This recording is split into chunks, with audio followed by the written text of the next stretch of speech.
আসসালামু আলাইকুম রহমতুল্লাহি ওবরকাতুহু। সম্মানিত দর্শক, মে মাসের ১ তারিখ থেকে আওয়ামী লীগের মধ্যে এক ধরনের নতুন উদ্দীপনা লক্ষ্য করা যাচ্ছিল। এই সময়ের মধ্যে ঢাকাসহ বাংলাদেশের বিভিন্ন এলাকাতে আওয়ামী লীগ একাধিকবার সেখানে তারা যাকে বলা হয় ঝটিকা মিছিল করেছে এবং আওয়ামী লীগের সেই ঝটিকা মিছিল ক্রমশ বড় থেকে বড় হয়েছে। এবং এর মধ্যে যে ঘটনাটি ঘটেছে সেটি হলো একদল আওয়ামী লীগের যারা নেতা তারা অলনে ছাড়েন বঙ্গবন্ধু এভিনিউ, মানে আওয়ামী লীগের কেন্দ্রীয় অফিস। সেই কেন্দ্রীয় অফিসে এসে তারা সেই অফিস দখল নিয়েছেন এবং সেই অফিসে যে সাইনবোর্ড ঝুলছিল নতুন কি একটা পার্টির, সেই হ্যান্ডবোর্ড খুলে দিয়ে ২০-২৫ মিনিট সেখানে অবস্থান করে তারা আবার সেখান থেকে চলে গেছেন। এবং এই ঘটনার পর দেখা গেল যে সেখানে আওয়ামী লীগের নেতাকর্মী বলে পরিচয় দেয়নি তারা, কিন্তু আইনশৃঙ্খলা রক্ষাকারী বাহিনী ২০-২৫ জনকে গ্রেপ্তার করেছে, বলেছে যে এরকম এরা নিষিদ্ধ ঘোষিত যে সংগঠন, সেই সংগঠনের নেতাকর্মী। কিন্তু বাস্তবতা হলো যে আইনশৃঙ্খলা রক্ষাকারী বাহিনী নাকের ডগায়, বিএনপির নাকের ডগায় এবং ওখানে জামাত এনসিপি সবাই নাকের ডগায় কিন্তু আওয়ামী লীগ এই কাজটি করেছে। অর্থাৎ বঙ্গবন্ধু এভিনিউতে তাদের যে উপস্থিতি, এটি দ্বারা তারা ডক্টর মোহাম্মদ ইউনূসকে একটা রেড সিগন্যাল দেওয়ার চেষ্টা করেছে। এই গেল বাস্তবতা, প্র্যাকটিক্যাল দৃশ্য। দ্বিতীয় যে ঘটনা সেটা হলো অনলাইনে তারা সবাই প্রচার করছিল বড় কিছু একটা ঘটবে এবং তাদের যে বিভিন্ন গ্রুপ রয়েছে, হোয়াটসঅ্যাপ গ্রুপ রয়েছে, সেখানে তাদের যে সকল বক্তা রয়েছেন সামাজিক মাধ্যমে, তারা বেশ উচ্ছ্বসিত যে এই মে মাসের মধ্যে বড় কিছু একটা ঘটবে। এই কথাগুলো কিন্তু তারা বারবার বলে আসছিল এবং তারা স্পষ্টতই বিএনপির ব্যাপারে নমনীয়, তারেক রহমান সাহেবের ব্যাপারে নমনীয়, এমনকি সালাউদ্দিন সাহেবের ব্যাপারে নমনীয় এবং তাদেরকে নিয়ে কোনো রকম বিরূপ মন্তব্য করেনি। যদিও সারা বাংলাদেশে বিএনপির বিরুদ্ধে, আওয়ামী লীগের বিরুদ্ধে যে সকল মামলা হয়েছে, এই মামলাগুলো কিন্তু সব বেশিরভাগই বিএনপির লোকজন করেছে। আবার সারা বাংলাদেশে আওয়ামী লীগের লোকজনকে যারা আশ্রয় দিয়েছে, তাদের সহায় সম্পত্তি যারা রক্ষা করছে, তারাও কিন্তু বিএনপির লোক। সারা বাংলাদেশের কোর্ট কাছারিতে আওয়ামী লীগের নেতাকর্মীরা যে নাজেহালের শিকার হচ্ছে, তাদেরকে ধরে যেভাবে গণপিটুনি দেওয়া হচ্ছে বড় বড় নেতাকে ধরে, এখানে এনসিপি বা অন্য দলের যারা লোকজন আছে তাদের সাথে অনেক অনেক বেশি বিএনপির লোকজন রয়েছে। কিন্তু এরপরেও কিন্তু বিএনপির ব্যাপারে স্বয়ং শেখ হাসিনা এবং তার অন্যান্য যারা নেতৃবৃন্দ রয়েছেন তারা মানে আশ্চর্যজনক নীরবতা ভূমিকা পালন করছেন। শেখ হাসিনা তার স্বভাবসুর যে ভঙ্গিমা, জিয়াউর রহমানকে আক্রমণ করা, খালেদা জিয়াকে কটূক্তি করা, তারেক রহমানকে তুচ্ছ-তাচ্ছিল্য করা, এই গত ৯ মাসে তিনি একটি বারের জন্য এই কাজ তিনি করেননি। আর মে মাসে, এই পুরো মে মাসে আওয়ামী লীগের যারা নেতাকর্মী তাদের বক্তব্য, কথাবার্তা শুনে মনে হচ্ছিল যে বিএনপি এবং তাদের মধ্যে যে সম্পর্ক অনেকটা হরিহর আত্মার মতো। এই বাংলাদেশে একবার আওয়ামী লীগ শাসন করেছে, আরেকবার বিএনপি শাসন করবে, বিএনপির পর আওয়ামী লীগ আবার ক্ষমতায় আসবে, শাসন করবে, এবং এই বাস্তবতা মেনে নিয়ে তারা বিএনপিকে এম্পাওয়ার্ড করার চেষ্টা করেছে পুরো মে মাস জুড়ে। এই গেল এক। ২ নম্বর হলো যে ঢাকা রাজধানীতে এরশাদ যখন আন্দোলন শুরু করলেন নগর ভবনে, তখন সেই এনসিপির যারা লোকজন রয়েছেন তারা বলার চেষ্টা করলেন যে আওয়ামী লীগের টাকায় মূলত বিএনপি চলছে। তারা ইন্ডিকেট করার চেষ্টা করলেন যে নগর ভবনে যে সকল কন্ট্রাক্টর রয়েছেন, যে সকল দুর্নীতিবাজ কর্মকর্তা রয়েছেন, তাদের একটা বিরাট অংশ তারা জনাব এরশাদকে মেয়র হিসেবে চাচ্ছেন এবং এই আন্দোলনকে তারা পিছন থেকে ধুমায়িত করছেন, শক্তি দিচ্ছেন আওয়ামী লীগের যারা লোকজন আছে। এই কারণে যে এখন যে পদ্ধতিতে ডক্টর মোহাম্মদ ইউনূস ঢাকা উত্তর সিটি কর্পোরেশন চালাচ্ছেন এবং যে পদ্ধতিতে দক্ষিণ সিটি কর্পোরেশনের জন্য একজন শক্তিশালী প্রশাসক খোঁজা হচ্ছে সত্যিকার অর্থে, যে কিনা এই দক্ষিণ সিটি কর্পোরেশনের যে জনতার মেয়র জনাব এরশাদ সাহেবের সঙ্গে টেক্কা দিয়ে চলতে পারেন এরকম একজন শক্তিশালী মানুষ কিন্তু তারা খুঁজছেন উত্তর সিটির মতো, কিন্তু তারা এখন পর্যন্ত পাচ্ছেন না। জামাত মাইন্ডেড বেশ কয়েকজন নেতাকে, ব্যক্তিকে যাকে বলা হয় অফার দেওয়া হয়েছিল। এর মধ্যে আমেরিকা প্রবাসী একজন ভদ্রলোক আছেন, খুবই পরিচিত ভদ্রলোক, আমি নাম বললাম না। তার কাছে প্রস্তাব দেওয়া হয়েছিল সরকারের পক্ষ থেকে যে তিনি দক্ষিণ সিটির মেয়র হতে চান কিনা। তো তিনি বলেছেন যে আমার এই নিরাপত্তা কি, আসবো কি, বা এটা কতদিনের জন্য, ২-৪ মাসের জন্য বা ৬ মাসের জন্য হলে তো হবে না, একটা নির্দিষ্ট টাইম লাগবে, তাছাড়া আমি এখানে আসবো না। তো এই কারণে কি হলো, তারা এই প্রশাসক, উত্তর সিটি কর্পোরেশনের প্রশাসক যত সুন্দরভাবে নিয়োগ করতে পেরেছেন, দক্ষিণ সিটি কর্পোরেশনে তারা সেটা সাহস পাচ্ছেন না। কারণ হলো উত্তর সিটি কর্পোরেশনে তাবিদ আওয়াল তার যে সাংগঠনিক ভিত্তি বা তার যে অ্যাগ্রেসিভটা, সেটা এরশাদের মতো না। আর পুরনো ঢাকা কেন্দ্রিক যে বিএনপি সংগঠন রয়েছে, এরশাকের ব্যক্তিগত যে কর্মী বাহিনী রয়েছে, তো তাকে বা এই কর্মী বাহিনীকে মোকাবেলা করে এখানে যিনি বসবেন তাকেও সেই পুরনো ঢাকা কেন্দ্রিক ওরকম শক্তিশালী একটা কমিউনিটি লিডার হতে হবে। তো সেখানে যেমন প্রথম থেকে আপনি দেখেন ওখানে ব্যারিস্টার আবুল হাসনাত সাহেবকে এখানে নিয়োগ দেওয়া হয়েছিল, তারপরে এখানে সাইদ খোকন সাহেবকে নিয়োগ দেওয়া হয়েছিল, মেয়র মোহাম্মদ হানিফ সাহেবকে নিয়োগ দেওয়া হয়েছিল, এখানে সাদিক হোসেন খোকা সাহেব নিয়োগ লাভ করেছেন। প্রায় সবারই কিন্তু স্থানীয় মানে যাকে বলা হয় শক্তিমত্তা রয়েছে, যাদেরকে ভূমিপুত্র বলা হয়, সন অফ দ্য সয়েল বলা হয়। তো এরকম একজন ভূমিপুত্রকে তারা খোঁজ করছেন। অবশ্য আরেকজন লোককে, জাতীয় পার্টির একজন লোক এখানে ছিলেন, যিনি মেয়র পদে দাঁড়িয়েছিলেন 2014 সালে সাইদ খোকনের বিরুদ্ধে, সেটা হলো মিলন সাহেব, জাতীয় পার্টির নেতা মিলন সাহেব। তিনিও কিন্তু পুরনো ঢাকার অত্যন্ত অভিজাত পরিবারের লোক, যথেষ্ট তার লোকজন আছে, তার কাছে অফার যায়নি এখন পর্যন্ত।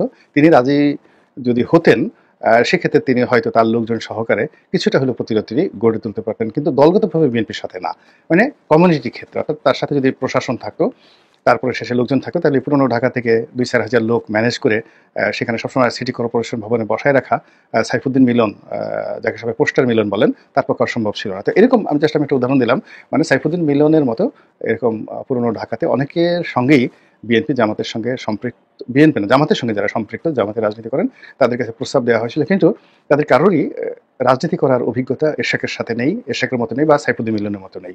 ফলে এটাই একটা অমীমাংসিত জায়গা।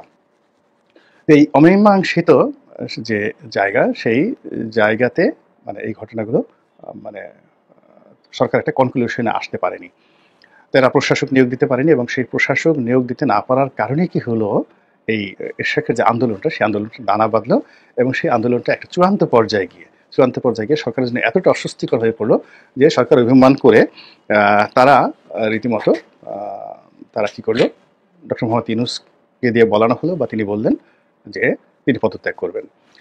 তো এই যে যখন পদত্যাগের ঘোষণা দেওয়া হলো বা এ ধরনের একটা বক্তব্য আসলো, আওয়ামী লীগের যে শিবির সেখানে রীতিমতো আনন্দের বন্যা বয়ে গেল। অ্যাজ ইট ইজ কালকে শেখ হাসিনা চলে আসছেন, তারপরে আওয়ামী লীগের যারা বিভিন্ন নেতা রয়েছেন তাদের অনেকের ফেক আইডি রয়েছে, তারা নিজেরা চালান কিনা জানি না, কিন্তু আওয়ামী লীগের অনেক শীর্ষ নেতার যে ফেসবুক আইডি, সেখান থেকে বলা হলো যে আপনারা রাস্তায় সবাই প্রস্তুত থাকুন, যে কোনো সময় যে কোনো জিনিস আমাদের করা লাগতে পারে, ইত্যাদি আরও অনেক কিছু। এরপর ক্যান্টনমেন্টের যে দরবার বা সেনাপ্রধানের যে দরবার, সেটি নিয়েও আওয়ামী লীগের উচ্ছ্বাস মানে ফেসবুকে দেখার মতো। তারা ধরে নিয়েছেন যে এখানে একটা বিপ্লব হয়ে যাচ্ছে, এখানে একটা কু হয়ে যাচ্ছে, এবং কয়েকদিন ধরে তো একেবারে ফেসবুক রীতিমতো এখন কু হচ্ছে, রাত 12টায় কু হচ্ছে, 3টায় কু হচ্ছে, মানে একেবারে সময় বলে দিয়ে মানুষকে রীতিমতো উত্তেজিত রেখেছে। এবং অনেকে এই যখন কুঠু হলো না কয়েকদিনে, এরকম হাজার হাজার তারা ফেসবুক, তারা একদম রেগে বেগে অস্থির, ফাজলে আমার একটা সীমা আছে, বেটা ফাজিল কোথাকার, তোরা দিনের বেলায় কু করতে পারো না, রাতের বেলা এইভাবে আমাদের টেনশনে রাখো, আমরা সারা রাত ঘুমাতে পারি না, এই ধরনের ট্রল হচ্ছিল বিভিন্ন কথাবার্তা।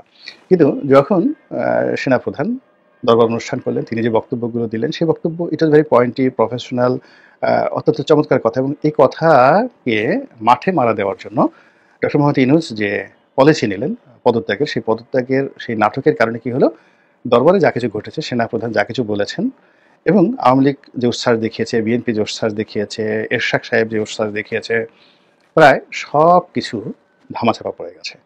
এবং পরবর্তীতে যখন ডক্টর মোহাম্মদ ইউনূস একটি সর্বদলীয় বৈঠক ডাকলেন, বিএনপির সঙ্গে বৈঠক করলেন, জামাতের সঙ্গে, এটা যে ফরমাল এবং অ্যাবনক্সিয়াস, এই দুটো শব্দ আপনি ব্যবহার করতে পারেন, এটা জাস্ট একটা লোক দেখানো, এবং অ্যাবনক্সিয়াস মানে একেবারে বিরক্তিকর, দুর্গন্ধযুক্ত।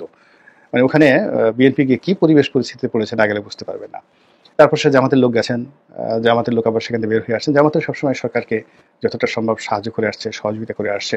শুধু মধ্য থেকে যেটা হয়েছে, এনসিপির কিছু নেতা যারা সরকারের সঙ্গে জামাতে দূরত্ব তৈরি করে ফেলেছে, কিন্তু ইতিমধ্যেই এনসিপির সে সকল নেতা, বিশেষ করে মাহফুজ যিনি রয়েছেন উপদেষ্টা, তিনি বুঝতে পেরেছেন এবং তিনি নিঃশর্ত ক্ষমা প্রার্থনা করেছেন যে তার এই ধরনের বক্তব্য দিয়ে, অর্থাৎ মুক্তিযুদ্ধের পক্ষে বক্তব্য দিয়ে জামাতকে কষ্ট দেওয়াটা বা জামাত এবং সরকারের মধ্যে বিভেদ তৈরি করা, এনসিপির এবং জামাতের মধ্যে বিভেদ তৈরি করা একেবারে অনুচিত হয়েছে।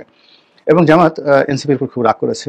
এর কারণে আমরা সবাই জানি যে জামাত শিবিরের যারা লোকজন, তারাই মূলত এই দলটিকে টিকিয়ে রেখেছে জনবল দিয়ে।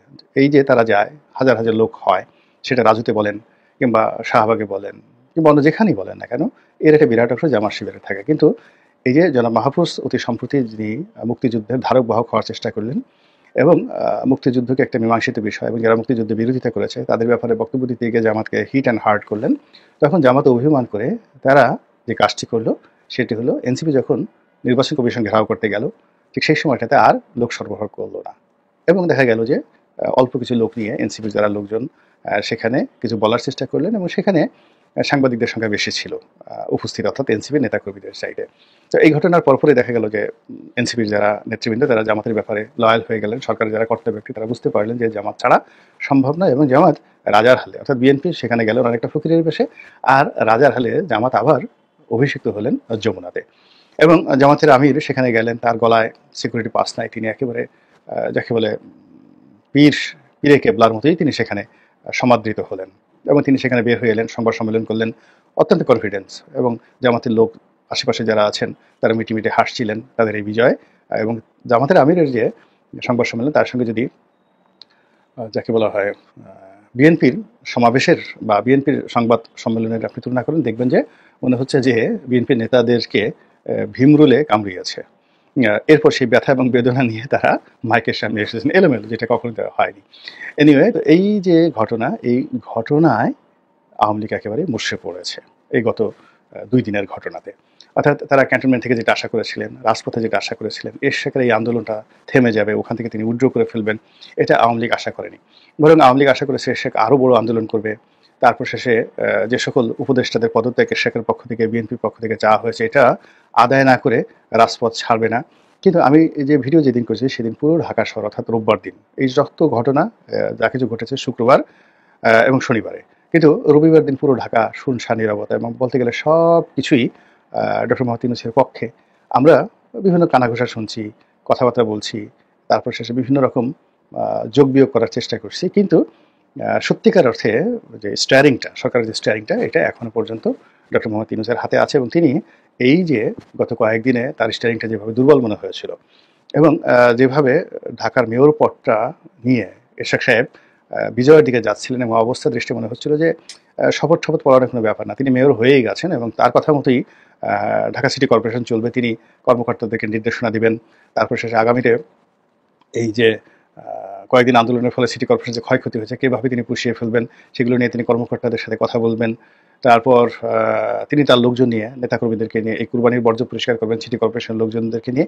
এই যে তার যে কনফিডেন্সটা ছিল শনিবার দিন সকাল পর্যন্ত, এই কনফিডেন্সটা এখন রীতিমতো উল্টো রিভার্সে ডক্টর মোহাম্মদ ইউনূসের দিকে চলে এসেছে। ফলে সিটি কর্পোরেশনের যে সমস্ত মানুষ, মানে যে সকল নেতৃবৃন্দ, শ্রমিক, কর্মচারী, ক্লিনার থেকে শুরু করে অন্যান্য যে সকল ট্রেড ইউনিয়ন লিডার রয়েছেন, তারা এখন সবাই নতুন আতঙ্কে, চাকরি হারানোর আতঙ্কের মধ্যে পড়ে গেছেন। এবং সরকারি যারা কর্মকর্তা এদের বেশিরভাগই দেখবেন যে তারা চাকরিটাকে খুব গুরুত্বপূর্ণ মনে করে এবং কোনো অবস্থাতেই নিজেদের চাকরিকে ঝুঁকির মধ্যে ফেলে না। এবং তারা এরশাদের কাছে গিয়েছিল বা এরশাদকে সমর্থন জানিয়েছিল চাকরির জন্য, আবার এখন যদি উল্টো কাজ করে সেটাও কিন্তু তাদের চাকরির জন্য। এই জন্য রাজনৈতিক নেতাকর্মীদেরকে বাদ দিয়ে যে সকল রাজনৈতিক দল সরকারি আমলাদের প্রতি নির্ভর করে তাদের সর্বনাশ হয়ে যায়, যে সর্বনাশ আওয়ামী লীগ এখন পর্যন্ত বুঝতে পারেনি। এ নিয়ে আওয়ামী লীগ তাদের নিজস্ব যারা নেতাকর্মী রয়েছে সেই নেতাকর্মীদের দুর্ভোগ দুর্দশার কথা চিন্তা না করে আগামীতে নিজস্ব শক্তিমত্তার উপর নির্ভর করে কোনো কিছু করার পরিবর্তে তারা এখন যেভাবে ভারতের প্রতি নির্ভর করছে, যেভাবে উত্তরপাড়ার প্রতি নির্ভর করছে, তারা যেভাবে তাদের প্রশাসনের যে সকল আমলা এখনও গা ঢাকা দিয়ে আছে তাদের উপর নির্ভর করছে, যে সকল ব্যবসায়ীরা এখনও বাংলাদেশে বহাল তবিয়তে পরিবেশ পরিস্থিতির সঙ্গে যাকে বলে কমপ্লাই করে টাকা দিয়ে, পয়সা দিয়ে, তারপর সে চাঁদা দিয়ে তারা টিকে আছেন, আওয়ামী লীগ মনে করছে যে এই ব্যবসায়ীরা আবার তাদেরকে ক্ষমতায় নিয়ে আসবে। এবং এই পুরো জিনিসটাতে মে মাস জুড়ে তাদের মনে যে আশার সঞ্চার হয়েছিল সেটি মে মাসের 25 তারিখে এসে একেবারে রীতিমতো ধস নেমেছে। এখন আওয়ামী লীগের যারা লোকজন রয়েছেন, আমি আজকের এই দিনে তাদের কারোরই কোনো উচ্চবাচ্য শুনতে পেলাম না। মহান আল্লাহ আমাদের সবাইকে হেদায়েত দান করুন এবং হেফাজত করুন। আসসালামু আলাইকুম ওয়া রাহমাতুল্লাহি ওয়া বারাকাতুহু।